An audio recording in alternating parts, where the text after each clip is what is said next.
प्रिय छात्रों, हिंदी के इस शिक्षण सत्र में आपका हार्दिक स्वागत है। आज हम सूत पुत्र नाटक के तीसरे भाग का अध्ययन करेंगे। इस भाग में श्री कृष्ण के चरित्र चित्रण की हम चर्चा करेंगे। तो आइए प्रारंभ करें। प्रश्न: सूत पुत्र नाटक के आधार पर श्री कृष्ण का चरित्र चित्रण कीजिए। उत्तर: डॉक्टर गंगा साहेब प्रेमीकृत सूत पुत्र नाटक की कथा महाभारत पर आधारित है। यद्यपि इस नाटक का केंद्र बिंदु कर्ण है, तथापि योगेश्वर श्री कृष्ण इसमें एक प्रभावशाली व्यक्तित्व के साथ उपस्थित हैं, क्योंकि महाभारत की किसी भी घटना से उनका नाम किसी न किसी रूप में जुड़ा अवश्य रहता है। उनके चरित्र की प्रमुख विशेषताएं निम्नलिखित हैं। पहला, कुशल राजनीतिज्ञ। श्री कृष्ण कुशल राजनीतिज्ञ हैं। वे जानते हैं कि कर्ण के पास अमोघ शक्ति है, जिसका प्रयोग वह अर्जुन पर करेगा। अतः वे घटोत्कच को युद्ध क्षेत्र में लाते हैं। मजबूर होकर कर्ण को उस पर अपनी अमोघ शक्ति का प्रयोग करना पड़ता है। उनके इसी प्रयत्न से अर्जुन के सम्मुख कर्ण को पराजय का मुख देखना पड़ता है। भला इससे कौन इनकार कर सकता है। दूसरा, वीरता के प्रशंसक।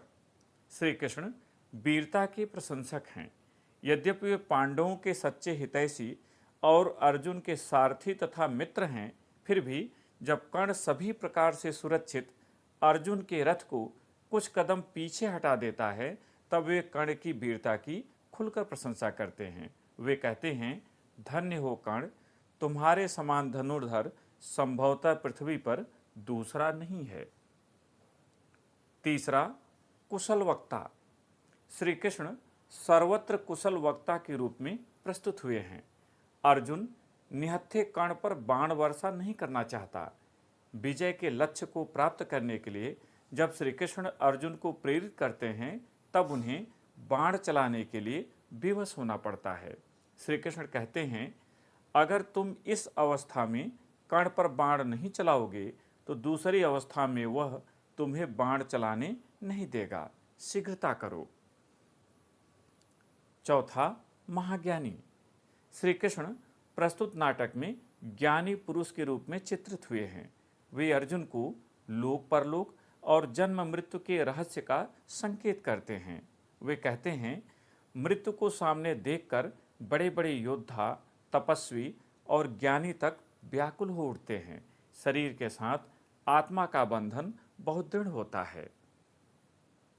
पांचवा, गुणों के पारखी। श्री कृष्ण गुणों के सच्चे पारखी हैं। वे जानते हैं कि कर्ण जैसा श्रेष्ठ धनुर्धर और दानवीर बार बार धरती पर जन्म नहीं लेते। अतः वे कर्ण की दानवीरता की परीक्षा के क्रम में अर्जुन से कहते हैं, हमने अपनी विजय प्राप्त के स्वार्थवश कर्ण के साथ जो कुछ अन्याय किया है, हम इस प्रकार यश दिलाकर उसे भी थोड़ा हल्का कर सकेंगे। निष्कर्ष: उपर्युक्त विवेचन से स्पष्ट है कि श्री कृष्ण यद्यपि रंगमंच पर कुछ समय के लिए नाटक के अंत में ही आते हैं, तथापि उनका असाधारण व्यक्तित्व पाठक के मन पर अस्थायी छाप छोड़ जाता है। इस भाग में इतना ही। अगले भाग में फिर मिलेंगे। बहुत बहुत धन्यवाद।